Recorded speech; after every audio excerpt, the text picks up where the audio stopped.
where we have a finale, a season finale that's essentially a clip show of clips you've never seen. And it's every character will find out something they didn't know about each other. Every character will learn more. Every character will find some sort of satisfaction, and yet there'll be a sadness and a moving forward of everything. So I think you guys are going to be really happy. I mean, I don't know. What do you think? 100%. I mean, I cried when I read the finale. I think most of us did, and it's so satisfying. It doesn't feel like the show's ending. It just feels like the legacy and the mythology of the warehouse will live on. It feels eternal. Forever. Except for 5 movies.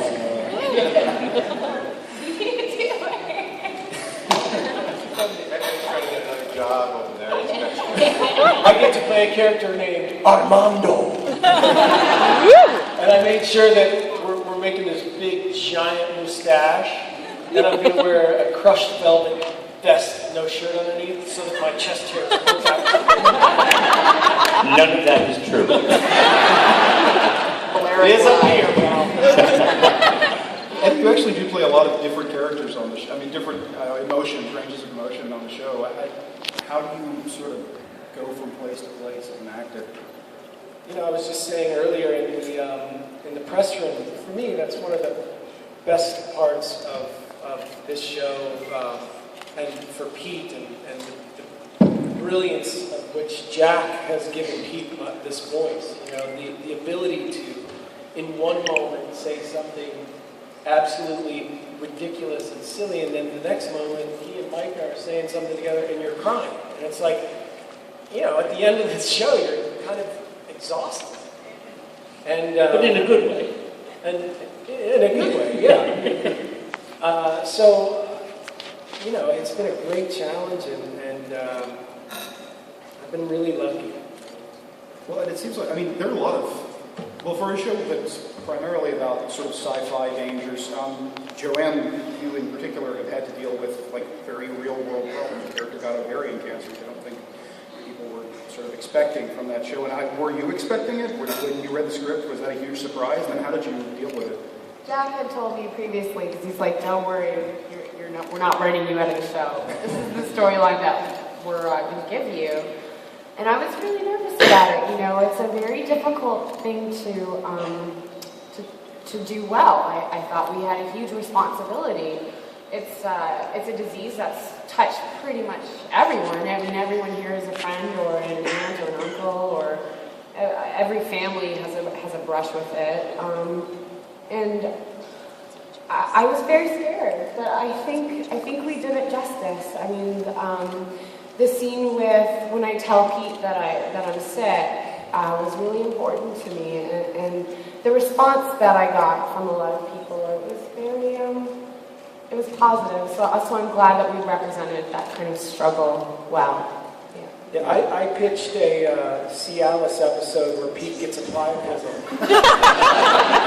And Jack was like, no, we're staying the course. I said, all right. This is the fundamental difference between us, right here.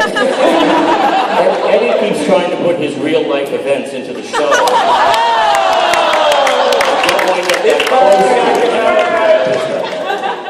I don't think my wife's here. people clearly don't appreciate how serious a problem that is. It affects all of us. How did we get to this?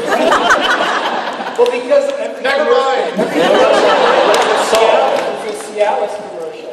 Why would you ask him that question? It's a product integration. All kinds of potential. Saul, you're a character frequently, you have to get really worried about things that could easily be silly, except that they're not, because your character has like huge stakes in Edgar Allan Poe's Notebook or any number of weird artifacts.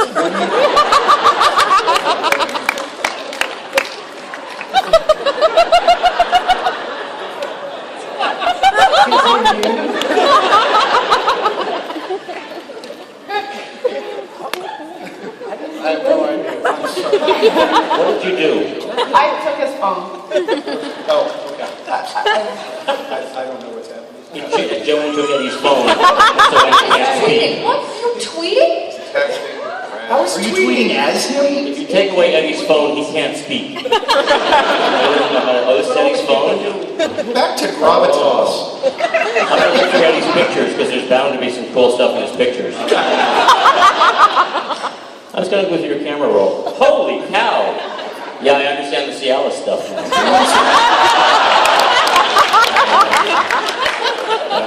Who wants a text? Hey, I'm Irish.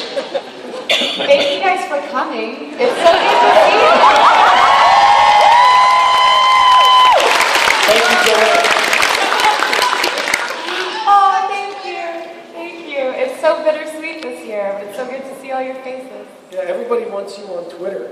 Let's talk about that. I think I'm scared. I'm scared to To dive in. become a full-blown narcissist. Be one of us. Hey, Eddie, let's talk about that. You see how easy it is for me? Aaron, Wait, you're... do you have a solid question? Remember when Saul was going to I'm fine. pontificate on things? It's our show. It's the moment is wrecked. But I was going to ask Aaron what it was like to join an established cast.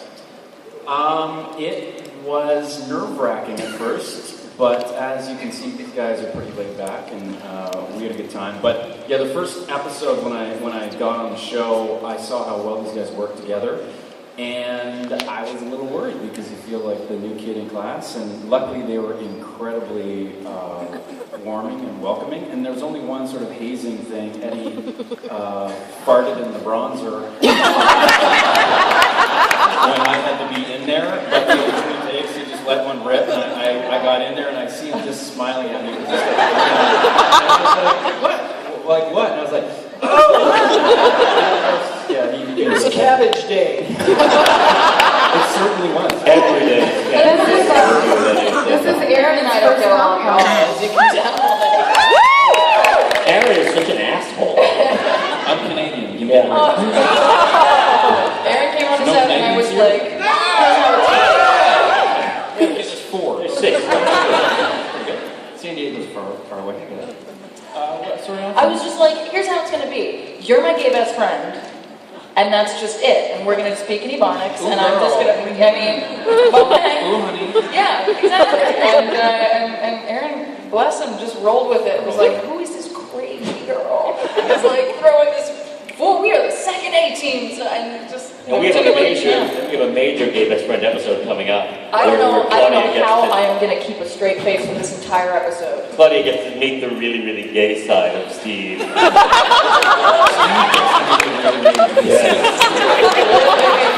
Jack's going to introduce Steve to the really, really gay side of Jack, and then Steve will play him. Looking forward to it. In the body that Jack has always wanted. Oh. For himself. Oh my God, that's like incest. I can never do that. It's been really hard for you to play the role because you hate Buddhists. Who, me? Well, who doesn't? Are there any Buddhists here? Yeah. There's not. He doesn't. That, I'm actually really looking forward to that. Because we see both sides of Steve. You see, it's a cool splitting episode, and it's going to be a lot of fun. Very soon, too. We do that very soon. Yes, week after next. I gotta get my gay on. Careful what you say. Let's move on.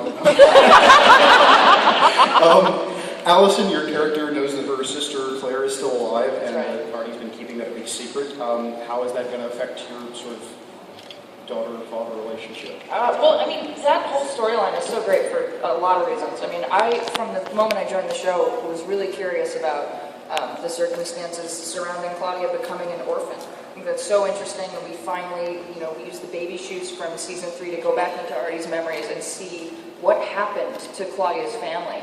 And I was talking to one of our writers last night, and I don't know, maybe I should or shouldn't say this, but the I'll tell you after. what would happen if someone were permanently affected by an artifact? If we somehow could, is that okay? All right, cool. If we somehow couldn't fix them, and that is an important part of Claudia's adulthood, is because she's had the advantage of the warehouse when rescuing her brother from the interdimensional space, from bringing Steve back to life, and she has to come up against, you know, something that is totally heartbreaking that maybe she can't fix. And that ultimately was what Artie was protecting her from. And so that, you know, definitely has an impact on the father-daughter relationship because, you know, Claudia's rebelling against constantly being sheltered and protected by him, but then eventually has to recognize that, you know, it wasn't just a paternal thing. It was a move out of respect and genuine care. What's interesting